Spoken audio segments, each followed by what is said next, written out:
Good afternoon and welcome to Love and Lunch. We're live in London. I'm in London. I'm not sure where Joe is. And ready to talk about Valentine's Day. How was Somewhere it? close. Yeah, we're close enough. Um, how was Valentine's Day? Was it good? Was it shit? How did you feel? So I'm Joanna Keeble and I'm founder and coach at bigbeautifulboundaries.com. And I have a Facebook group for Big Beautiful Boundary Builders that I'm going to drop below for people to come in if you're looking for better boundaries in your sex and relationships and in life in general, to help you have a better time of it, really, and avoid some of the pitfalls where you don't feel confident or clear on how to say things or how to say them well. All right, over to you, Joe. That's such a biggie. Thank you. Yeah, I'm Jo Cooper, dating, sex, and relationship coach. I I help women to reclaim their pleasure so they can identify what they want and really start to embrace their sexual power from a place of just really starting to know who they are so they can have fulfilling relationships. Woo, yeah. So it's pancake day before we start. Now I realise that my niece has just had pancakes at nursery. I just love it because, like, whatever happened on Valentine's Day, it's like, whoosh, right, well, it's pancake day now, okay? Mm-hmm. So, yeah, so I'm going to have to make some time. I'm going to have pancake dinner, I think, because it hasn't happened yet. So, yeah, we started talking a bit about jealousy last week. And yeah, Joe brought it up this morning. Jealousy around Valentine's Day. Like, what happened for you, people at home or work or wherever you are? Did you get something? Was it not up to scratch? Did you not get anything at all? Do you hate Valentine's Day with a passion? Yeah. What have you got to say about that, Joe? Share with us. Yeah, I think for me, there's always this feeling of like, oh, it needs to look a certain way. And Mm. if I don't get the bouquet of flowers, I don't get a card, then I'm not loved. Point Right. blank. It's I mean, really simplified on this day. All of our love languages. yeah, Yeah. whatever it is, it's just like if it doesn't happen in this way, like boom. And I'm just like, it's just a really I don't know, I think there's an illusion. I was listening to this morning around like the illusions that we can create in our lives in order to feel that, you know, sometimes to kind of like mark how we are, where we are in our lives, and we can hide in illusions and use it often as a mask. And I think there was something really different about, especially for me, this Valentine's Day, and I always find them a bit weird. I'm like, I find them a bit uncomfortable, a little bit scratchy. And yeah, but I think there was just something that felt really different because I feel different about myself. Mhm. And I think, you know, from a lot of deep healing work that I've been doing over the past year, I just come to a place where things just feel just I feel solid, grounded, and I feel that I personally am choosing to always, to the best that I can, come from a place of love and not fear. And so that everything on top of that, the exteriors or the things that somehow are telling me that things look like I'm being loved, is just really a bit of an illusion. Because if I'm coming always from a place of love, then really how things unfold is just a beautiful gift. You know, receiving beautiful messages from different people, it just felt different because I can feel my own worthiness. I Right. can feel this. And I'm like, oh, like flowers. I remembered like a few weeks ago when I received flowers from my mom. It wasn't Valentine's Day, but it felt so great. And does it really make a difference if I receive flowers on Valentine's Day or not? No. You know, there's a collective expectation of what a great Valentine's Day may look like, but really, I seek just gratitude and love every day. And for me, that is actually priceless. And it's like, yeah, do you want to say? Okay. I was just thinking about what you said about expectation. And obviously that's a sort of, that's a passion killer right there. It's like suddenly it's expected. And yeah, there is a sort of recognition of this day for some long forgotten reason. I was looking it up. I was looking at who's St. Valentine's. Well, we're not actually clear how many people it was talking about because there's been a few Valentines. But beekeeping came up, the plague came up, and birds having sex. That was one of the reasons it's like this time of year is associated with love, is because it's when birds have sex. Like that's all tied in with the Valentine's Day tradition. So yeah, you know, we've collectively just decided to put meaning on this, or the church or whatever originally put meaning on this day, 14th, right? I'm thinking about pancakes all the time, so it's very confusing. And we get to choose what we want to do with that. And for me, it's sort of about how do you want to be loved, and where do you want to get your worth from?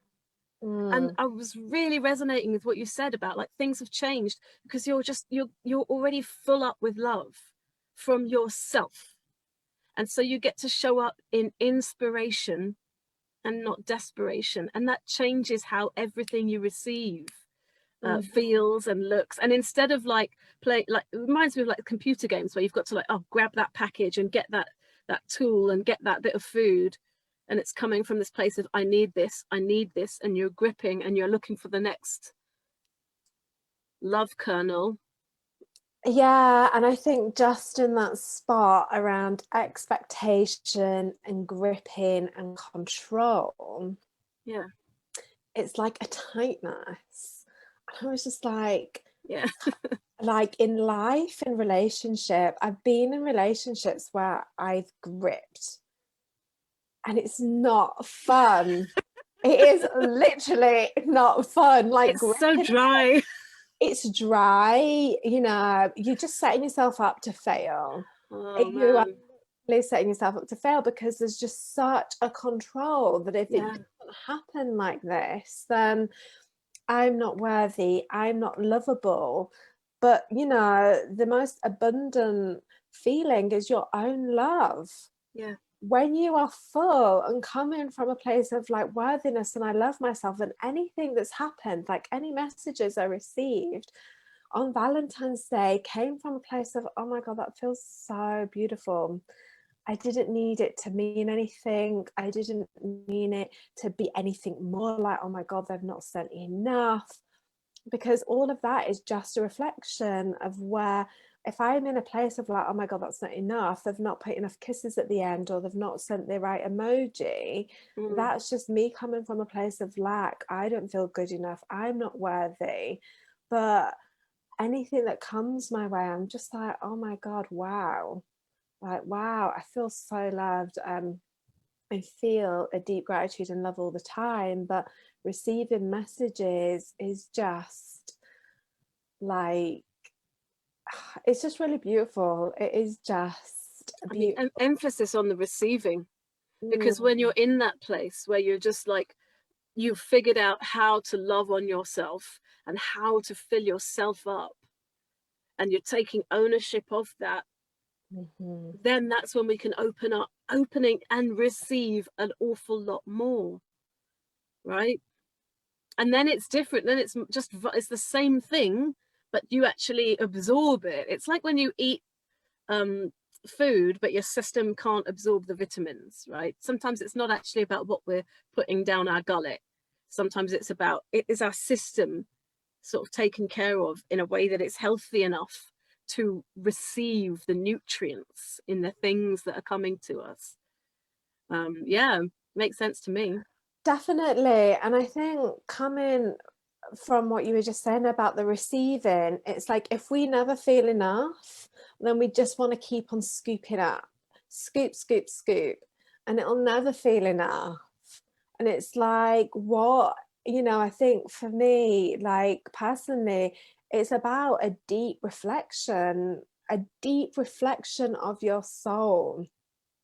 And Wow. it really comes from a place of just slowing down and noticing, are you willing to get really, to get really honest with yourself and notice where you don't like certain feelings or behaviors? Do you surround yourself with friends who are really honest? Also, if you're feeling unloved on Valentine's Day, where are the places that you're outsourcing responsibility for your love? Who are you putting Mhm. that power on? Who are you saying you're responsible? You have the power to make me feel loved or unloved, and I don't have that power. Where's that happening? Mhm. Yeah, and I think some people might be listening and thinking, yeah, all right, that sounds great. What are you talking about? Or how, I just, oh, you've got to love yourself, or you've got to, your love has to come from you. And I think sometimes if you don't know how to do that, it can sound quite sort of floaty and ungrounded. And yeah, I've just been working. I finally got back to my course that I'm putting together, and I've been working on the next module. I'm really excited.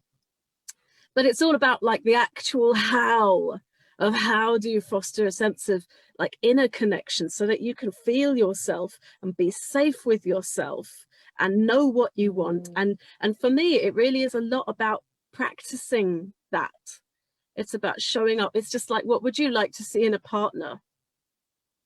Write that down. How would they be? There's like a consistency and a willingness and a dedication to consistently loving you. Right, do that. That's, Mhm. that's so much. And where are you holding back from loving yourself, withholding the love from yourself, waiting and saying, I'll love myself when he loves me or she loves me. I'll love myself when I get this and that for Valentine's Day. Oh my God. Yeah. Mm. Let me take a minute. That's big. Whew. I felt that.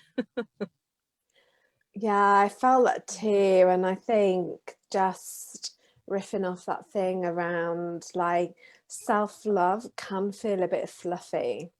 Can be like, well, how do I really do that? And it's not just about taking a salt bath or taking a massage. It's actually just looking at the shifts, actually being really honest and being like, actually, that's not really working. It's not adding value to my life and it's not serving me. Am I willing to let go of that? You know, am Mm. I willing to let go and say no and put yourself first? And so I think, I mean, it's just such a huge subject. It can go off into like many different directions. And I think this really comes down to like being able to work with someone that can really just hold a mirror in front of you and start to work out what is working for you and what isn't.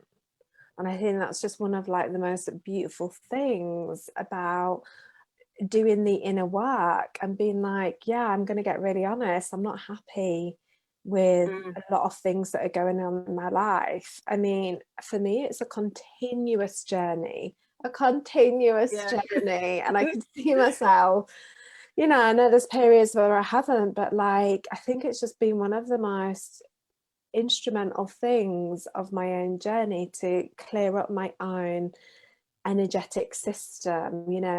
Emotional sobriety Mm. has been gold to come from love and not from fear. And Mm. that emotional sobriety comes from willing and honesty and truth. And to sit in a field of people, of coaches and friends, where I feel held, but in a way that I'm willing to take responsibility. Yeah, totally. You're cleaning up the boundary of what's mine and what's yours. I think people associate boundaries with like a lack of love, Hmm. right? And this is something I've been exploring in my group is on Fridays. I've changed it now, right? We used to do Fuck That Friday. Right now we're doing something else, something positive, feel good Fridays, right? Because I thought it was getting a bit dark. We've shown enough darkness.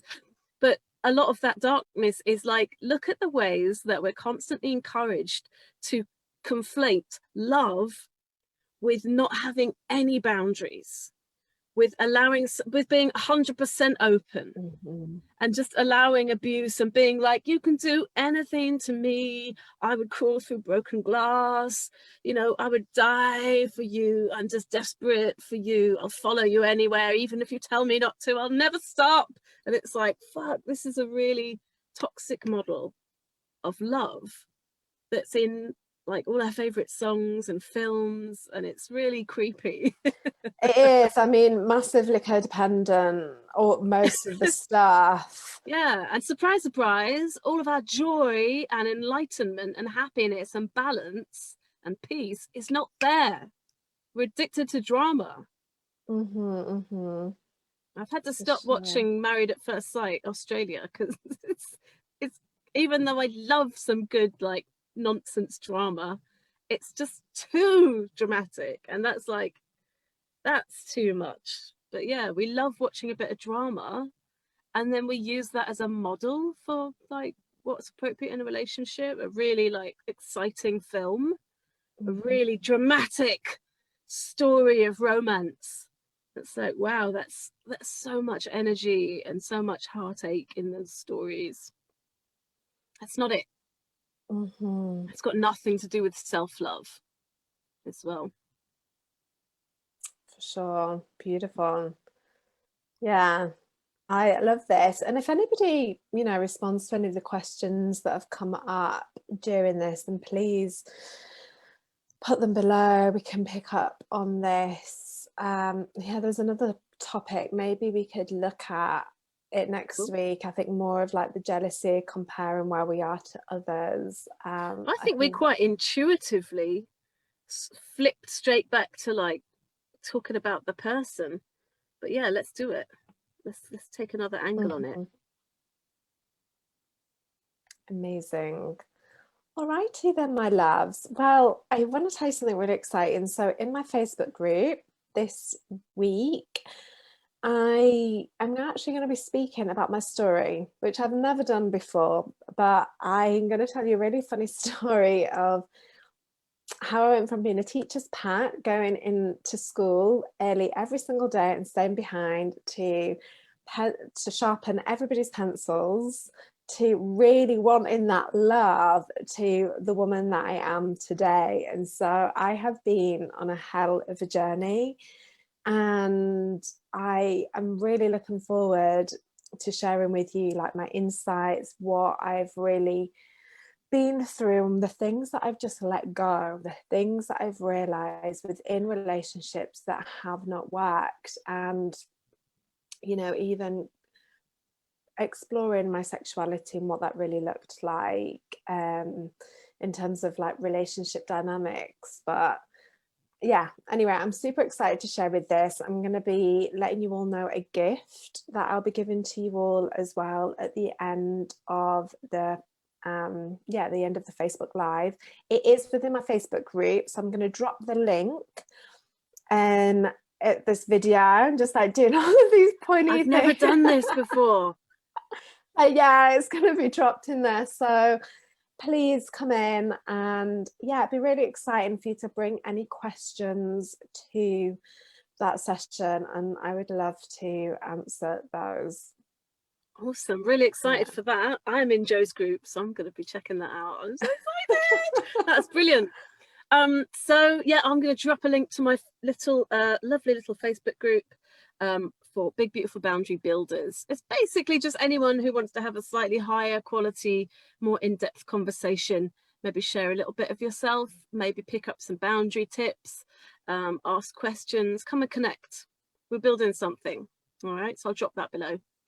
And I think that's good for now. If you have any questions, guys, yeah, let us know, and we'll be back for a bit more on jealousy next week. Amazing. Well, thank you so much for joining us here today. Sending you so much love. And yeah, hopefully see you in one And of our pancakes. groups. And pancakes. Yeah. Okay, bye-bye.